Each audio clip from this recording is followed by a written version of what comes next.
સમાચાર મહીસાગરમાં ટ્રિપલ તલાકમાં ન્યાય ન મળતા મહિલાની માંગ। મહિલાએ ઈચ્છા મૃત્યુ માટે રાષ્ટ્રપતિને ગુહાર લગાવી। સંતરામપુરની મહિલાને લગ્નના 9 વર્ષ બાદ પતિએ વોટ્સએપ પર તલાક આપ્યો। ટ્રિપલ તલાક આપતા મહિલાએ લુણાવાડા પોલીસ મથકે ફરિયાદ નોંધાવી।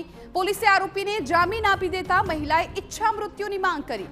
તો આ મામલે જામીન આપી દીધેલા પોલીસકર્મી સામે પણ કાર્યવાહી કરવામાં આવશે। मैं मारा लग्न जावेद मुश्ताक कोठारी साथे थया हता। तेने मने 9 वर्ष एना साथे रही मानसिक ने शारीरिक त्रास आपता हता। मने संतान ना प्राप्त थता एने मने 3 तलाक आपी दीधा।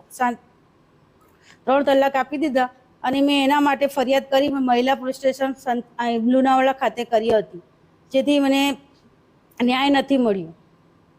आम तेम दौड़ा दौड़ी धक्का खा खा कर्या छे। मैं त्यां गाड़ी एना माटे मने न्याय नथी मळ्यो एटले मैं राष्ट्रपति द्वारा अपील करी છે કે મને ઈચ્છા મૃત્યુની પરવાનગી આપી। એમના તરફથી કદાચ ન્યાય નહીં મળ્યો હોય એના અનુસંધાને ઈચ્છા મૃત્યુની અરજી કરવામાં આવેલ છે। તો પોલીસ તરફથી એમને જે પણ કારણ છે એને જાણીને આગળની કાર્યવાહી કરવામાં આવશે।